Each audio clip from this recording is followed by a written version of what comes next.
Salut tout le monde, je suis le tricheur à l'as de carreau, personnage éponyme du tableau de Georges de la Tour.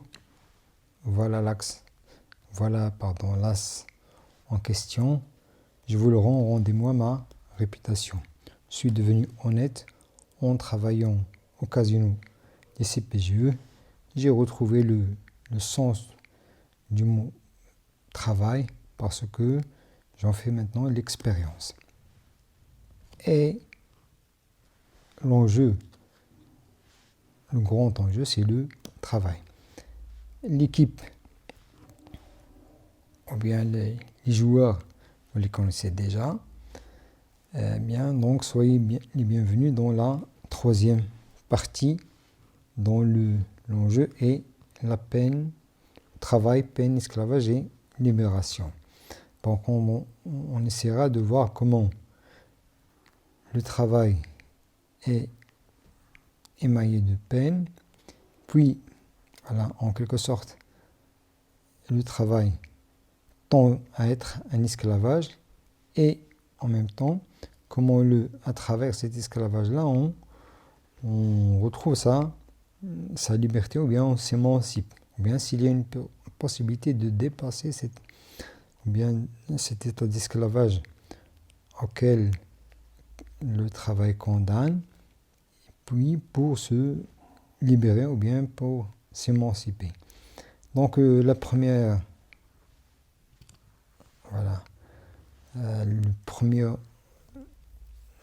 axe sera la peine au travail. Messieurs, essayez de montrer comment le travail est émaillé de peine. Comment la souffrance se trouve comment la souffrance est associée au travail. Comment est-ce que dans quel que soit le travail, qu'il y ait de la peine. Eh bien, Simone, il a toujours la réponse, la première. À la page 245, vous dites, Madame, cette peine est notre partage. Et la monotonie du travail en est seulement une forme. Donc, et notre partage, c'est-à-dire, c'est un destin. Donc, la peine dans le travail, les souffrances, la douleur, la pénibilité qui se trouve dans le travail, c'est un partage, c'est notre lot d'hommes. Et cela rappelle en quelque sorte ce que Dieu a dit à Adam dans la Bible. Tu mangeras le pain à la sueur de ton front, et à Ève, tu enfanteras dans la douleur. Donc pour manger le pain, donc il doit suer, comme on l'a déjà vu dans la première partie. Eh bien, donc cela fait que la peine, elle est étroitement associée au travail. On ne peut pas l'en séparer. Et voilà, la monotonie, il ajoute, la monotonie du travail, on est seulement une forme, c'est-à-dire, donc c'est juste un dérivé. Donc il y a plusieurs formes de peine, formes que la peine prend dans le travail. La monotonie, on est juste une forme.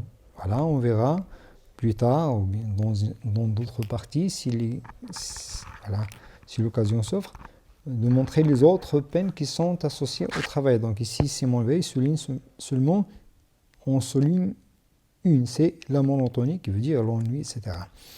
Bon, à la page, vous ajoutez dans la page 79, un être qui a le cœur bien placé doit pleurer des larmes de sang s'il se trouve dans cet engrenage. Donc pleurer des larmes de sang quand il se trouve dans cet engrenage. Donc l'engrenage, il fait référence à l'état à la condition des ouvriers qui doivent travailler pour subvenir à leurs besoins, etc. Donc les conditions dans lesquelles ils travaillent, donc il y a une hiérarchie impitoyable, des conditions de travail difficiles, voilà, on ne prend pas les mesures de sécurité, on se soucie guère de leur sécurité, etc. Voilà, donc ils doivent travailler à une vitesse qui les abrutit. Donc, voilà, donc le travail, en quelque sorte, donc, c'est une expérience très, très, très douloureuse, donc très pénible, au point que celui qui a le cœur bien placé, donc c'est quelqu'un qui est humain, un être humain, voilà, lambda, donc il va pleurer des larmes de sang et non pas des larmes, donc la figure de style. Vous aurez intérêt à, voilà, à mettre au point ou bien à souligner cette figure de style qui est l'hyperbole, mais l'exagération, pour me voilà, montrer que effectivement le travail comporte de la peine. Vous avez encore quelque chose à nous ajouter, madame? Ah oui. Ce qui en revanche m'a été pénible, c'est le fait même d'écrire en ayant présente à l'esprit la question, est-ce que ceci peut passer? Là, on relit, ce qui en revanche m'a été pénible, c'est le fait même d'écrire. Ah là là, donc voilà un autre. Voilà, donc l'écriture, donc c'est une activité pénible. Effectivement, oui, effectivement. Donc écrire, c'est-à-dire créer un texte, mettre, voilà, créer, donc la création artistique littéraire, donc également elle est pénible. Donc ça rappelle un peu le Confiteor de l'artiste de Charles Baudelaire, que donc l'acte de la création, il est très très très douloureux, effectivement. Donc voilà, donc donc il y a, donc on peut même en faire un axe que le travail, ou bien l'arrêt, le travail. Donc le travail, donc dans l'activité ou bien le travail artistique, donc il y a de la peine, oui, effectivement. Je suis tout à fait d'accord. Oui, bon, ça suffit, madame. Voilà, donc on sait que quand vous avez parlé de la condition ouvrière, donc il n'y a que de la peine et de la souffrance. Quant à vous, monsieur Virgile, dans votre livre Les Géorgiques, vous dites à la page 45, le Père des dieux lui-même a voulu rendre la culture des champs difficile. Le Père des dieux, c'est Jupiter, lui-même a voulu rendre la culture des champs difficile, c'est-à-dire donc le travail de la terre, donc la difficulté qui existe, ou bien que présente le travail de la terre, donc cela n'est pas dû à la nature de la terre, etc., mais donc cela est dû à votre volonté. C'est la volonté du Père des dieux. Donc c'est-à-dire, donc en quelque sorte, ça rejoint l'idée de Simon Veil que la peine est notre partage. Donc ici, donc la difficulté ou bien les peines qui se trouvent dans le travail agricole, donc ça remonte à une décision divine. Voilà, donc voilà un certain parallélisme, voilà, entre Simone Veil et vous, monsieur Virgile. Oui, c'est recevable, oui, c'est acceptable, effectivement. Donc c'est la nature, hein, donc la nature dit chose que le travail de la terre, il est effectivement difficile. Elle est pénible. Voilà. À la page 154, vous dites les abeilles se démènent dans les champs. Eh bien, oui. Donc les abeilles, voilà, on a vu, donc les abeilles, ce sont des insectes travailleuses, hein. Donc qui ne sont pas paresseuses, qui travaillent, qui se démènent. Donc se démener veut dire se donner de la peine. Hein, se donner de la peine, s'acharner dans les champs, c'est-à-dire pour aller chercher le nectar et produire. Donc le travail même des abeilles, donc dans ce travail-là, il y a de la peine. Voilà. Je ne sais pas si une abeille l'a déjà exprimé, mais bon, voilà l'idée de... Donc l'intense activité, l'aller-retour, etc., voilà, que dans le travail des abeilles et les risques que cela comporte. Bon, Virgile, vous en avez parlé, je crois. Donc il y en a ceux qui se brisent les ailes, qui meurent, etc., sont supposés des accidents, etc. Et voilà, donc c'est une activité à risque. Donc c'est pourquoi donc ils se démettent, donc voilà, ils doivent lutter. Donc bon, donc voilà, donc ça suffit pour dire que effectivement le travail il est pénible. Eh bien, la page 151, vous dites pour moi, si bientôt à la fin de mes peines. Et bon, toi aussi, Virgile, donc ton travail, écrire, faire des poèmes, c'est pénible. Oui, donc là, tu rejoins Simone Veil que pour elle, l'écriture, elle est pénible. Donc écrire, c'est pénible. Donc toi aussi, donc la fin de tes peines, donc d'après le livre, je ne sais pas si tu faisais le travail agricole, mais donc tu ne faisais qu'écrire des chants. Et bien, donc pour toi aussi, donc le travail artistique, il comporte une certaine pénibilité. Oui, ça suffit. Oui, bon, voilà, c'est bien recevable. Vous, monsieur Vienavert, dans votre livre, dans votre pièce de théâtre par-dessus bord, voilà, vous nous avez mis beaucoup de chiffres, la page 11, de la page 11 à la page 15, de la page 39 à la page 42, de la page 109 à 110, etc. Donc Lubin parle beaucoup plus que Madame Lépine. Il se donne tant de peine pour la persuader de passer des commandes à la société qu'il représente. Oui, effectivement. Donc, dans plusieurs mouvements. Donc c'est Lubin qui commence là, qui amorce le dialogue. Et voilà, donc on voit que il se donne beaucoup de mal, il s'acharne à persuader, voilà, à convaincre Madame Lépine de passer les commandes. Et toujours les mêmes expressions, les mêmes formules. Voilà, on a quelque chose de nouveau pour vous faire de l'argent, pour vous faire gagner de l'argent, etc., etc. Donc toujours la même. Il n'est pas fatigué de répéter toujours la même chose et avec cette ténacité de représentant. Donc il se donne beaucoup de peine. Donc je crois que c'est une fois sur 3 qu'il a réussi en quelque sorte à ce que Madame Lépine passe la commande. Donc effectivement, donc c'est un travail pénible. Et si vous vous rappelez de la citation où il a dit à la page 219 que donc il me faut le goût de la victoire. Donc et la victoire, donc il me faut la victoire. Donc la victoire ne vient pas sans peine. Même dans le dictionnaire, donc il y a le travail, c'est après la peine. Donc il n'y a pas de victoire. Donc il y a la peine et le travail, donc c'est après la victoire. Donc il y a peine, travail, victoire. C'est comme ça dans le dictionnaire.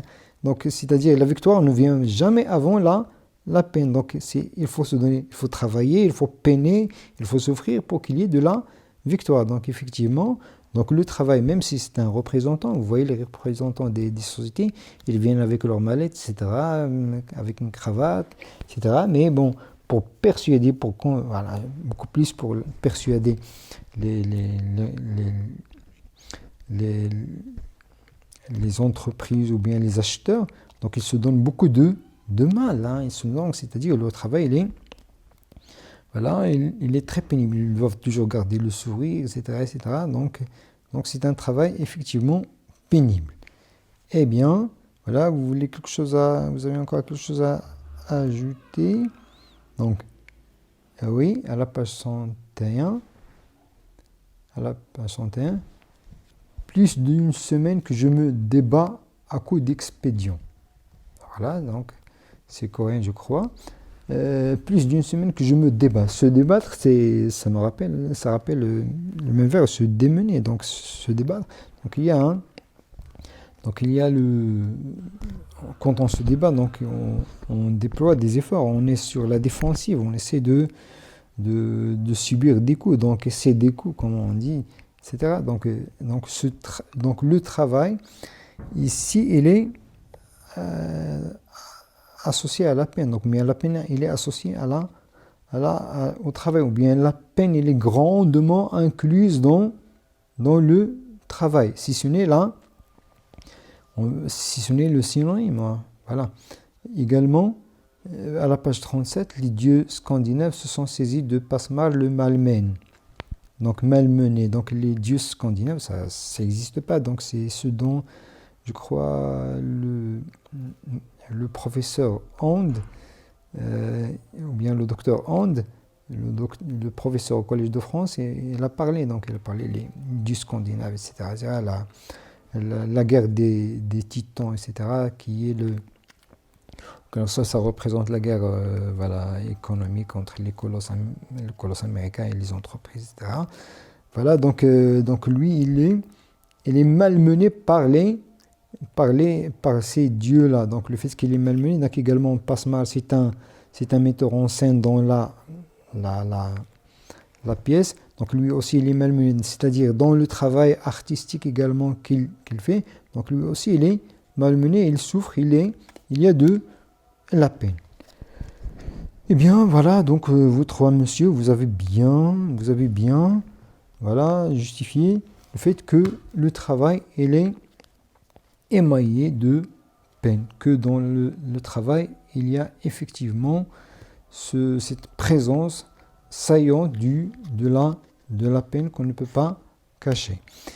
Eh bien, du moment qu'il y a cette peine, donc à un certain moment, donc la peine, s'il est conjugué ou bien s'il est associé à une certaine hiérarchie qui écrase, comme on l'a vu, l'ouvrier ou bien le travailleur ou bien le salarié, donc ça devient un esclavage. Donc, travail et esclavage. Et qui dit esclavage, c'est dit asservissement. Aliéner le travailleur. L'aliéner, c'est le déposséder de lui-même. C'est lui ôter sa liberté. Donc, messieurs, voilà, madame, est-ce que le travail effectivement a servi le travailleur? Est-ce que vous avez des exemples concrets dans vos ouvrages? Eh bien, voilà, Simone s'impatiente. Voilà. À la page, voilà, vous avez 3 citations là. Oui, plus. Vous pouvez donner plus? Oui, 25. 25 occurrences du mot esclavage dans l'ouvrage. Oui, effectivement. Hein, il y a. Voilà, moi aussi, je les ai comptés. Donc, dans l'ouvrage de Simon Weil, il y a à peu près, si je ne me suis pas trompé, voilà, 25 occurrences, répétitions du mot esclavage. Donc cette répétition, ça montre que Simone Weil, vous êtes obsédé en quelque sorte par l'esclavage. Vous êtes convaincu, vous répétez le fait que le travail, c'est un esclavage. Voilà, d'abord, on lit vos citations.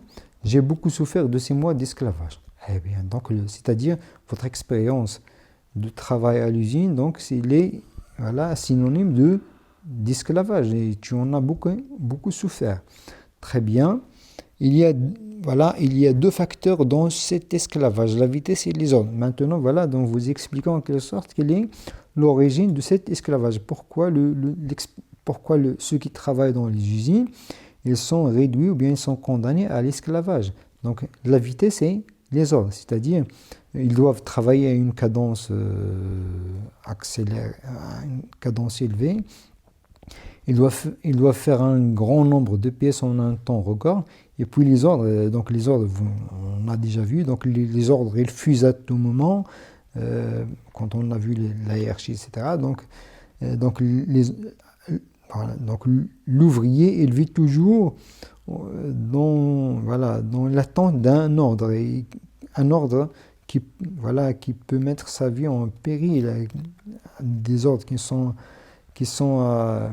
parfois inexécutables, etc., des ordres contradictoires, etc. On pouvait revenir à la deuxième partie. On a longuement parlé. Et ici, donc, ça réduit ce qui réduit le travailleur à l'esclavage, c'est-à-dire à perdre sa liberté, à perdre sa maîtrise de prendre son sort en main. Voilà, c'est que il y a la vitesse et les ordres. Ah oui, voilà. À la page 79, vous ajoutez « Il m'a expliqué, elle et ses camarades, comment elle et ses camarades étaient arrivés à se laisser réduire à cet esclavage. Eh bien, donc, je crois que donc c'était une ouvrier qui vous a raconté comment, au début, donc, il travaillait à la pièce, etc. Il gagnait assez d'argent, mais à un certain moment, donc le fait qu'il travaillait, il ne pouvait plus travailler à la même cadence, ou bien, donc la paye n'était pas conséquente, c'est-à-dire, donc pour gagner toujours l'équivalent, donc ils doivent travailler plus, etc. Et ils sont enlisés dans un engrenage. Et cet engrenage, ils ne pouvaient plus en sortir. Donc, c'est-à-dire, ils étaient devenus des esclaves. Oui, effectivement. Encore, madame, on vous donne la possibilité d'ajouter encore une autre citation à condition qu'elle soit percutante. Comme celle-là, donc vous avez plusieurs fois répété le mot esclavage, donc ça suffit à montrer que le travail est effectivement un esclavage. À la page 95, un jour je me suis rendu compte que quelques semaines de cette existence avaient presque suffi à me transformer en bête de somme docile. Voilà. Donc tout à l'heure vous avez dit que vous avez souffert de ces mois d'esclavage. Maintenant vous dites que quelques semaines juste ont suffi à vous transformer, à vous métamorphoser, à vous réduire en bête de somme docile. Donc il y a un peu de musicalité dans la phrase. Transformer, une bête, c'est-à-dire un animal. Donc le travail vous a habité, il vous a rendu comme une bête. Donc il vous a fait perdre votre humanité. Donc c'est un ravalement, c'est une déchéance, et vous êtes devenu une bête. Quelle bête? Une bête de somme, c'est-à-dire une bête qui traîne les charrues, les fardeaux, qui transportent, sur laquelle on met des fardeaux, des charges, et il ne conteste pas. Et aussi docile, c'est-à-dire qui se laisse faire, qui ne résiste pas. Donc une bête de somme docile, c'est-à-dire une bête qui ne dit pas non, qui se laisse conduire, qui ne dit pas ni oui, qui doit obéir tout le temps. Donc le fait que il ne peut pas contester ou bien remettre en cause ou bien, etc., il accepte toujours la tâche quelle qu'elle soit, donc c'est une forme d'esclavage. C'est une forme d'esclavage. Et l'esclave, c'est celui qui a perdu sa liberté. Et du moment qu'il a perdu sa liberté, donc il est ravalé à l'état de l'animal. Donc on le garde que pour sa force de travail. Une fois qu'il n'a plus cette force de travail, on se débarrasse, on le jette par-dessus. Comme a dit Monsieur Venaver. Oui, c'est. Et ce que j'aime dans cette citation-là, donc, c'est que le travail, il dénature, il corrompt.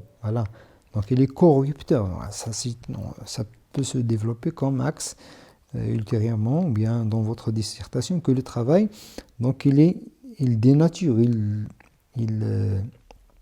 corrompt l'humanité. Jusqu'à ce qu'il devient, au point qu'il devient un esclave ou bien une bête. La différence entre bête et esclave, c'est la même chose. C'est la même chose. Vous insistez. C'est la dernière fois que je vous laisse, madame, donner 4 citations à la suite. Mais on peut vous donner ce privilège-là à titre exceptionnel. À la page 261, vous dites « Il y a dans le travail des mains, des mains, donc, un élément irréductible de servitude que même une parfaite équité sociale n'effacerait pas. » C'est encore ça. C'est très beau ça. Donc un élément irréductible, c'est-à-dire qu'on ne peut pas réduire. Mathématiquement 1 sur 3, on ne peut pas réduire cette fraction. Mais 2 sur 6, on peut la réduire. 2 sur 6, on peut réduire par 2, donc ça donne 1 sur 3. Mais 1 sur 3, donc c'est une fraction irréductible. C'est quelque chose qu'on ne peut pas réduire. Donc dans le travail, il y a une part de servitude. Et qui dit servitude dit esclavage. Donc même si l'équité l'équité, la justice sociale, elle est parfaite, elle est idéale, donc toujours il y aura cette servitude. Oui, c'est bien. Voilà, donc ça suffit, madame. Voilà, monsieur Virgile, vous avez quelque chose à nous dire sur l'esclavage. Eh bien, à la page 120, vous dites ce que tu veux former aux soins, aux besoins de la campagne, entraîne-les quand ils sont encore de petits veaux. Voilà, le veau, c'est le petit de la vache. Donc les veaux, ils deviendront des taureaux, c'est bien. Et engage-toi dans la voie du dressage. Ah, voilà, donc dresser, c'est en quelque sorte éduquer, donner les bonnes manières. Donc, mais dresser un animal, donc on le dresse pour qu'il obéisse, pour qu'il soit soumis à nos ordres, pour qu'il réponde à nos ordres. Et bien voilà, donc sa liberté n'est plus là. Donc la voie du dressage, c'est-à-dire la voie en quelque sorte de la mise en esclavage. On continue, tandis que leur humeur est docile encore et leur jeune âge facile à plier. Donc facile à plier, c'est-à-dire facile à former. Voilà. Puis quand leur libre col se seront faits au joug, voilà, donc le joug, c'est bien, c'est un mot, voilà, à souligner. Donc qui dit joug, dit l'esclavage. Mettre quelqu'un sous le joug, donc il y en a ceux qui disent le joug, mais s'il vous plaît, donc, voilà, donc quelques dictionnaires acceptent joug, mais le joug, voilà, c'est le mot qui se... C'est ainsi que ça se prononce chez la plupart. Bon, le joug, donc, c'est le symbole de l'esclavage. Donc le joug, c'est cette barre de bois qu'on attache au taureau, voilà, au niveau des cornes, voilà, et c'est, voilà, quand on a cette barre attachée au niveau de la tête, on ne peut plus, voilà, on peut plus bouger, donc on est contrôlé, on doit obéir aux directives, aux rênes, voilà, donc les rênes, ce sont, ou bien l'hybride, donc on ne peut pas faire quoi que ce soit sans l'aval de l'autre. Donc on est guidé, donc on n'a plus de liberté. Donc la mise sous le joug, donc ça équivaut à l'asservissement.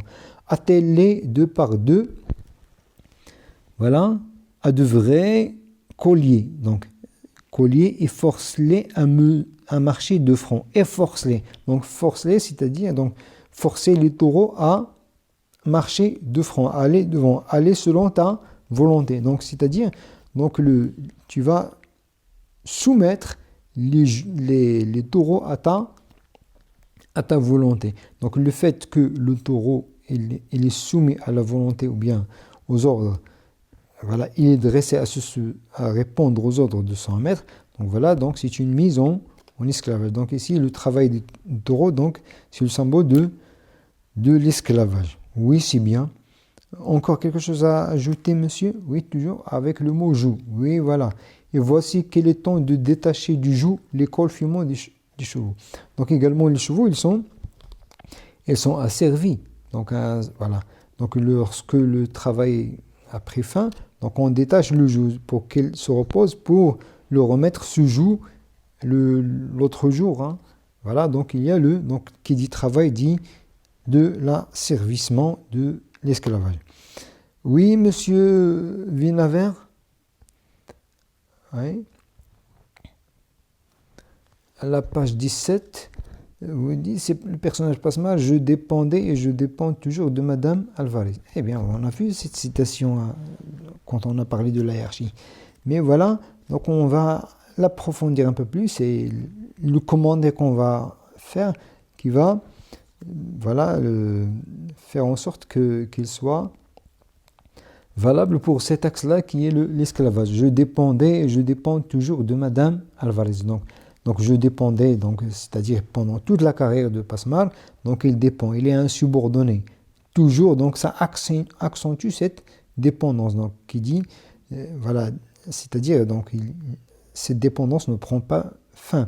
Donc il est toujours soumis aux ordres de Madame Alvarez. Donc c'est-à-dire, il ne peut rien faire que que Madame Alvarez lui demande. Donc voilà, donc ça ne peut être qu'une forme d'esclavage. Voilà. Également, à la page 211, vous ajoutez Monsieur Passemar dans le même trou pendant 23 ans. Dans le même trou, c'est-à-dire dans la même fonction. Il n'a pas changé. d'un iota, d'un pas. Donc il est toujours là à faire les mêmes choses. Donc, bon. Et donc pourquoi il les fait? Donc, parce qu'il est forcé de travailler pour assurer son pain. Et donc là, quand on travaille, fait toujours la même chose pour assurer son pain, donc est-ce que cela n'est pas un... Donc il n'y a pas d'avancement. Ici, il n'y a pas d'avancement quand on n'avance pas. Quand je travaille tout simplement pour subvenir à mes besoins, et je suis toujours dans la même place, donc je dépends toujours, hein, ça ne peut que s'interpréter ou bien se lier comme une forme d'esclavage. Oui, encore quelque chose? Ah, vous avez beaucoup de choses à dire sur l'esclavage. Voilà, à la page 84, le commandant du camp faisait, voilà, donc c'est Alex qui parle. Donc le commandant du camp faisait venir la mère d'Alex du bordel, où il lui avait trouvé une place pour lui jouer des sonates, toutes les sonates.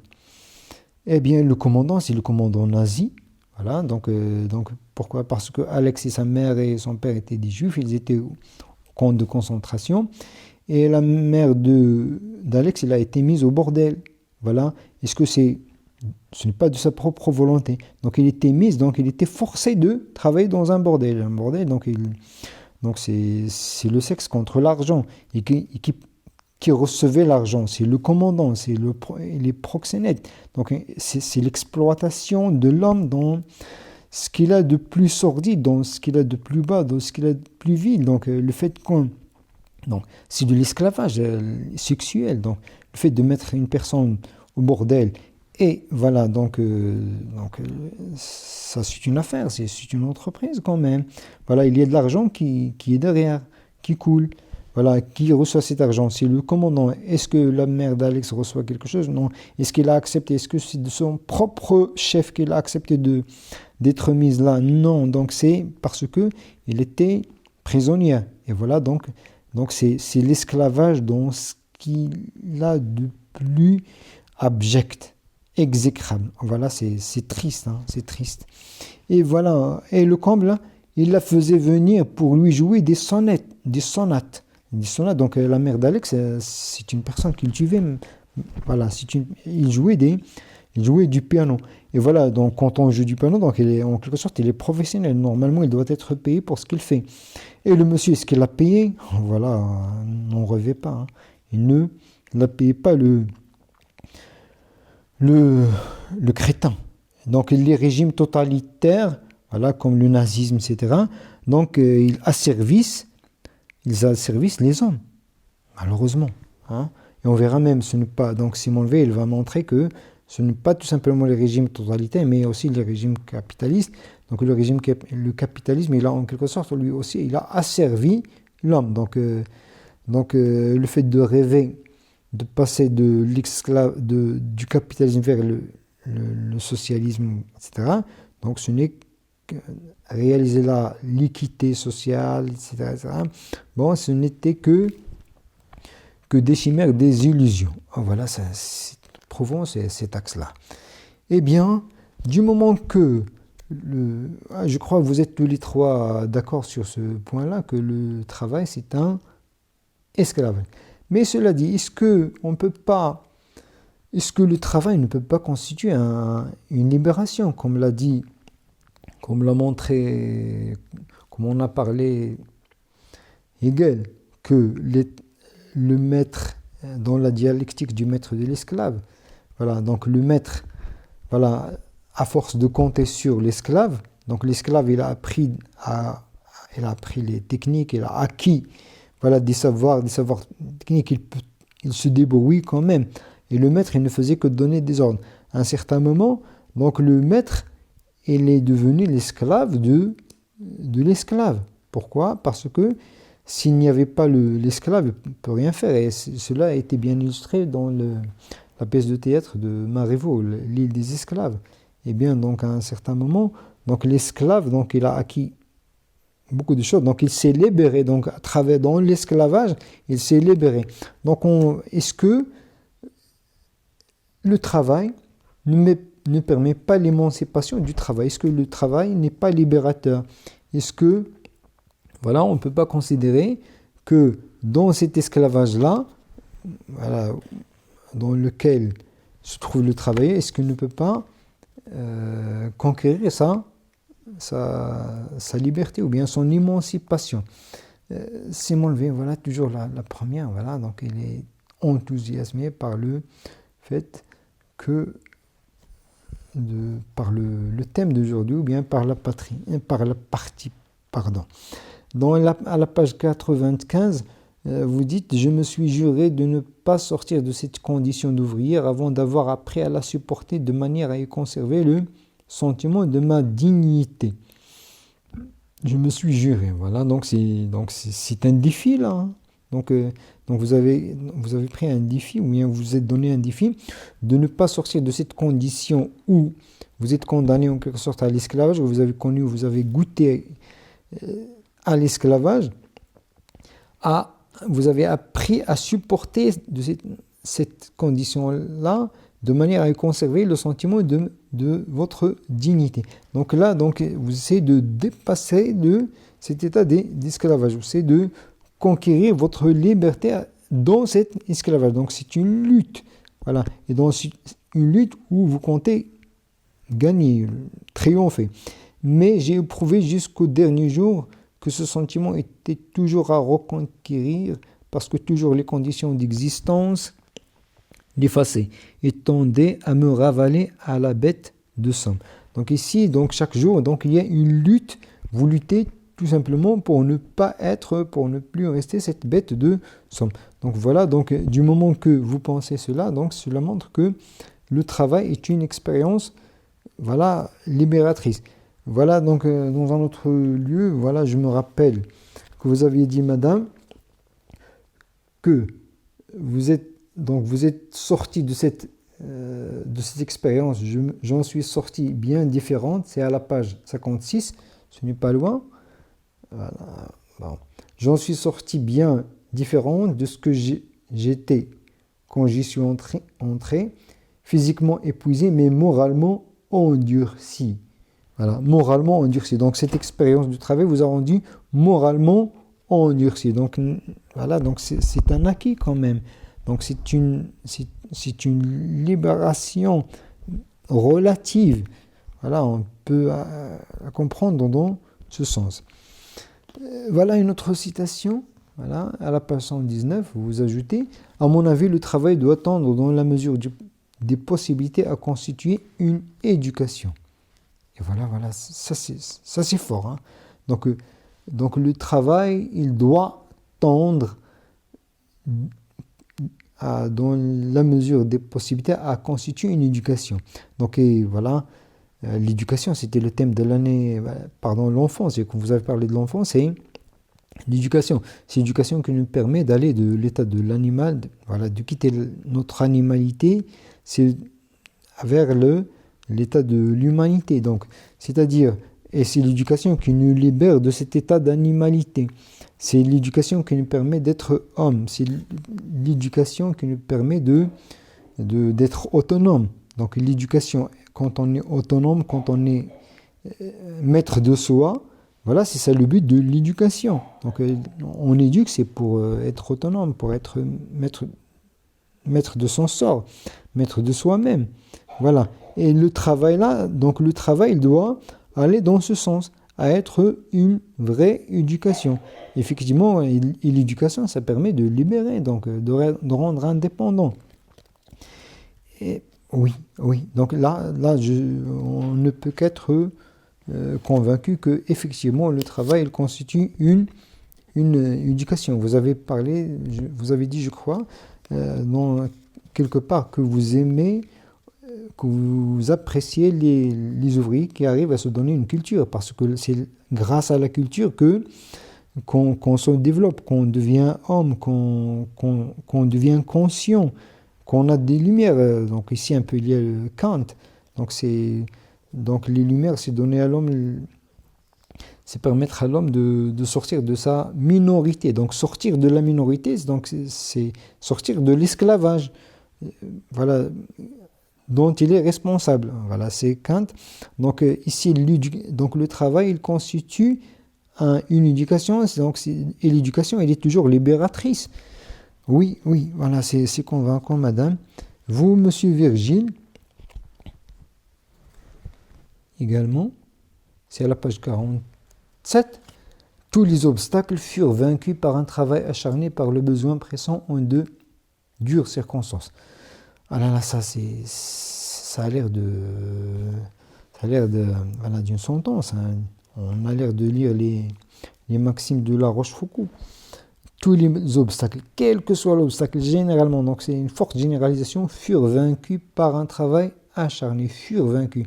Donc il y a c'est un temps encore, le temps il est, voilà, donc le temps il est achevé, donc c'est le passé antérieur, donc l'action il est brève, donc les obstacles ils furent vaincus, ils furent surmontés, dépassés par un travail acharné. Donc c'est le travail acharné, le travail continu, la persévérance dans le travail, c'est elle qui permet de nous libérer nous permet de franchir les obstacles. Et les obstacles, c'est en quelque sorte, ça réduit notre liberté.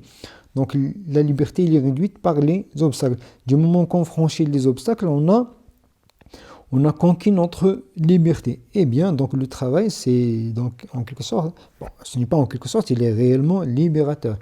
Et par le besoin pressant en de dures circonstances. Donc c'est ce besoin-là qui nous pousse à nous surpasser, à trouver notre... le fait de se libérer du besoin, donc c'est... Bon, quand on arrive à satisfaire ce besoin, donc c'est une forme d'affranchissement, de libération. Effectivement, oui, on ne peut qu'être... D'accord, voilà, donc c'est une citation très forte, monsieur Virgile. Vous ajoutez à la page 152, avec ses richesses, il s'égalait dans son âme au roi. Il chargeait sa table des mets qu'il n'avait pas achetés. Également, donc le monsieur, donc il est, voilà, donc il est heureux, il est content, voilà, parce que il est libre, il est autonome. Voilà, il ne compte sur personne, il ne dépend de personne, pour assurer sa souveraineté, voilà, sa souveraineté alimentaire. On parle de ça. Donc ici, donc l'œuvre de Virgile, il va dans le sens à ce que Rome puisse assurer sa souveraineté alimentaire. Donc il y a la paix, il y a le pain. Donc quand on assure la paix, après les guerres civiles qu'il avait secouées, donc il y a maintenant le pain. Il faut assurer le pain. Il ne faut pas compter sur l'autre pour assurer son pain. Donc ici, quand on dépend de l'autre pour assurer son pain, donc on est dans l'esclavage. Donc et quand on réussit à produire soi-même ses propres besoins, donc on est libéré. C'est un affranchissement. C'est une sortie de l'esclavage. Et voilà donc l'idée de monsieur Virgile est bien claire, elle est précise, elle est pertinente. Monsieur Vinaver est à la page 239. Je rebondis de parole en parole, j'entre dans la vie normale qui m'était interdite. Et voilà, vous nous sortez encore cette citation, donc on peut dire que c'est une citation joker, elle sert à démontrer plusieurs choses. Ici, donc, je rebondis de parole en parole. Donc, rebondir, c'est toujours, voilà, donc tomber et se relever, aller plus haut, voilà, ne plus être, voilà, dans une position inférieure. Donc, c'est aller faire des sauts, aller haut, viser le sommet, aller plus haut. J'entre dans la vie normale qui m'était interdite. Donc le monsieur, il entre dans la vie normale. Donc entrer dans la vie normale, c'est-à-dire il s'est affranchi dans la vie qui était anormale. Donc il était dans une vie anormale, il s'est affranchi, il s'est libéré, il est devenu dépendant. Il a pris son destin en main. Donc ce n'est pas grâce à quelqu'un d'autre qu'il a réussi à sortir de cet état ou bien de cette marginalité où il était, mais c'est grâce à son travail. Donc c'est son travail qui l'a libéré de cette situation où il était. Bon, donc ici, le travail, il est effectivement libérateur. Oui, c'est recevable, c'est bien dit. Je vous remercie. Voilà, donc la partie, elle était saisissante, il était plein de... Voilà. Donc le sujet qui est la peine, l'esclavage, etc. Donc ça, c'est un sujet assez sulfureux, voilà, quand on parle du travail. Eh bien, merci, je suis tellement heureux, voilà, pour l'issue qu'a pris cette partie, que le travail, il est vraiment libérateur. Moi aussi, je l'atteste, je suis devenu libre, je suis devenu autonome, je ne dépends plus de personne, même si je vis sous les ordres du chef ou bien de mon patron, mais maintenant je suis libre. Et merci, et je vous donne rendez-vous dans 2 jours, ou bien moins, pour une autre partie, et merci.